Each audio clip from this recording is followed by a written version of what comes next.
दोस्तों, आज का सबसे बड़ा सवाल यह है कि क्या बीजेपी की अपनी ही सहयोगी पार्टियां अब उसके खिलाफ मोर्चा खोल रही है? क्या बिहार की वोटर लिस्ट सुधार प्रक्रिया इसकी वजह बनती जा रही है?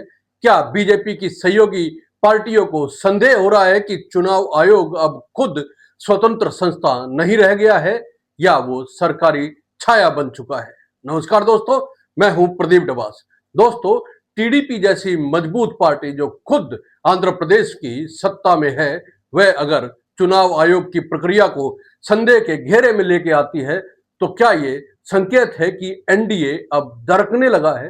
क्या केंद्र की सत्ता को चुनौती अब विपक्ष से नहीं बल्कि उसके अपनों से ही मिल रही है? और क्या यह लोकतंत्र की रक्षा के नाम पर उठाए गए कदम है या राजनीतिक अवसरवादिता?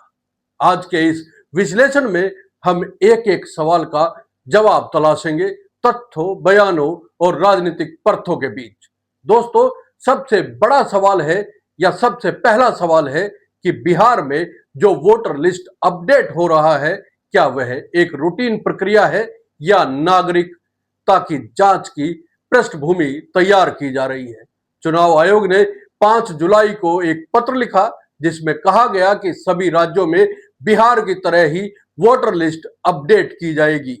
ये प्रक्रिया 1 जनवरी 2026 को ध्यान में रख के शुरू की गई है, लेकिन बिहार से जो रिपोर्ट सामने आई है वो सिर्फ नाम जोड़ने या सुधारने की प्रक्रिया नहीं दिख रही है, बल्कि सैकड़ों लोगों के नाम लिस्ट से हटा दिए गए हैं या हटने की संभावना जताई जा रही है, और कई बार बिना स्पष्ट कारण बताए। सुप्रीम कोर्ट भी इस पर सवाल उठा चुका है कि चुनाव से ठीक पहले इस तरह की प्रक्रिया क्यों?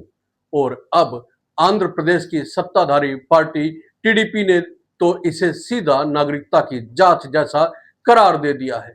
तो सवाल लाजमी है, क्या ये महज एक प्रशासनिक प्रक्रिया है या देश के नागरिकों से दोबारा उनकी नागरिकता साबित करने की कोशिश है? अब सवाल यह उठता है कि जब देश की एक प्रमुख एनडीए सहयोगी पार्टी चुनाव आयोग पर संदेह जाहिर करती है, तो इसका मतलब क्या है?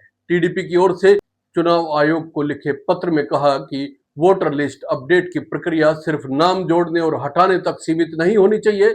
उन्होंने स्पष्ट शब्दों में कहा कि यह प्रक्रिया नागरिकता की जांच में ना बदले, यानी कि उन्हें संदेह है। यही नहीं, उन्होंने यह भी कहा कि लोगों को बार बार अपनी पहचान साबित करने की जरूरत नहीं होनी चाहिए। अब यह बयान सिर्फ प्रशासनिक सुझाव नहीं है, यह उस अविश्वास की निशानी है दोस्तों, जो एक संवैधानिक संस्था चुनाव आयोग पर एक सहयोगी दल को हो गया है। और अगर सहयोगी को ही शक हो जाए तो लोकतंत्र के भरोसे की नींव कितनी मजबूत बचती है, यह भी सवाल है। अब सवाल यह भी है दोस्तों कि क्या बीजेपी की अपनी ही सहयोगी पार्टी अब उसके लिए मुश्किलें खड़ी कर रही है? तो हम कह सकते हैं कि टीडीपी की मांग केवल एक प्रक्रिया पर नहीं बल्कि आधिकारिक कार्रवाई पर है। उन्होंने मांग की है कि वोटर लिस्ट की प्रक्रिया की जांच भारत के नियंत्रक एवं महालेखा परीक्षक यानी कि सीएजी से करवाई जाए। साथ ही अगर किसी अधिकारी की लापरवाही साबित होती है तो उस पर जुर्माना लगा जाए। जरा सोचिए, यह कौन कह रहा है? कोई विपक्षी पार्टी नहीं दोस्तों, बल्कि बीजेपी के नेतृत्व वाली एनडीए की दूसरी सबसे बड़ी पार्टी या सहयोगी। ये सीधा संकेत है कि बीजेपी को अब अपने सहयोगी पार्टियों से भी सवालों का सामना करना पड़ रहा है, और ये यही नहीं रुकेगा। ये दरार अब नहीं भरी गई तो आने वाले चुनाव से पहले एनडीए अंदर से कमजोर हो सकता है। तो फिर क्या चुनाव आयोग अब पूरी तरह से स्वतंत्र संस्था है या उस पर सत्ता की छाया पड़ चुकी है? आज चुनाव आयोग को लेकर जितने सवाल खड़े हो रहे हैं उतने शायद पहले कभी नहीं हुए। आयोग का एक बड़ा दावा होता है निष्पक्षता और स्वतंत्रता, लेकिन जब सुप्रीम कोर्ट भी बिहार में चल रही वोटर लिस्ट की प्रक्रिया को लेकर सवाल पूछे तो चिंता बढ़ती है दोस्तों। अब जब एक राष्ट्रीय स्तर की पार्टी टीडीपी को भी नागरिकता जांच की आशंका हो रही है, तो ये सिर्फ संवैधानिक सवाल नहीं बल्कि लोकतंत्र की साख पर भी सवाल है।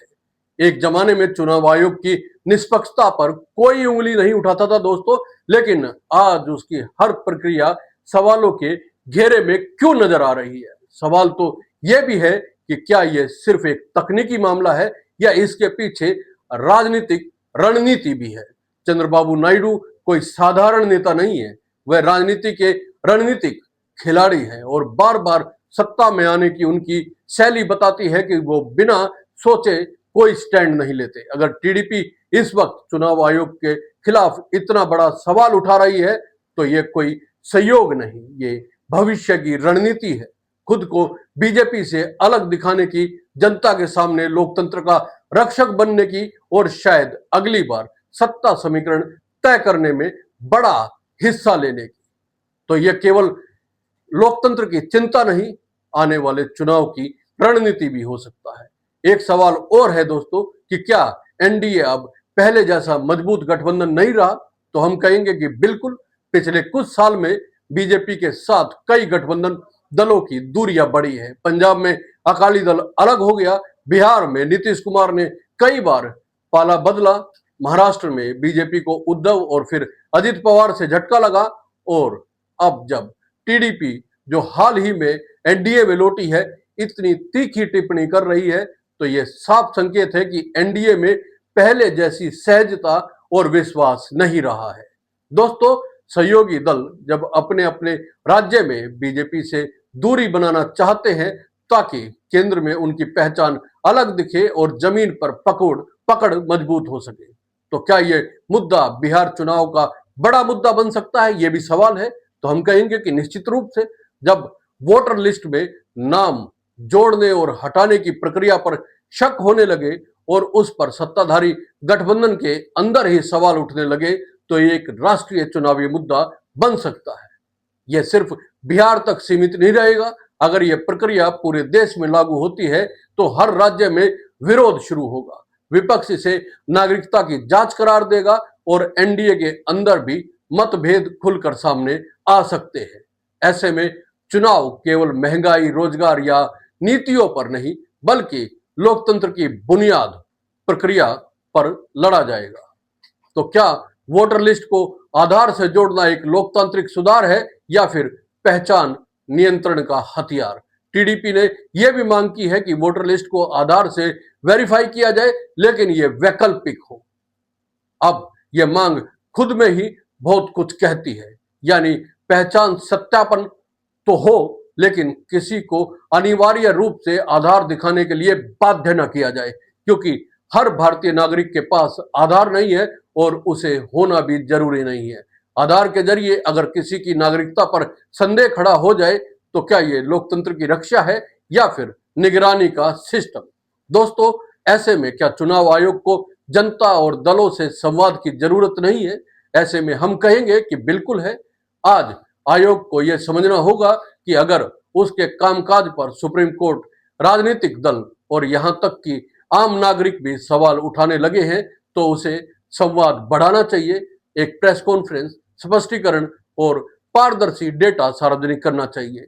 ये सभी कदम आयोग की साख को बनाए रखने में मदद करेंगे। लेकिन जब आयोग चुप रहता है और लोकतांत्रिक प्रक्रिया पर संदेह गहराता है तो अविश्वास की खाई और चौड़ी हो जाती है। तो दोस्तों, सवाल सिर्फ वोटर लिस्ट का नहीं है, सवाल उस भरोसे का है जिस पर हमारा लोकतंत्र खड़ा है। दोस्तों, सवाल उस चुनाव आयोग का है जिसे कभी सबसे निष्पक्ष संस्था माना जाता था, और सवाल उस एनडीए का भी है जिसकी एकता अब बार बार टूटती दिख रही है।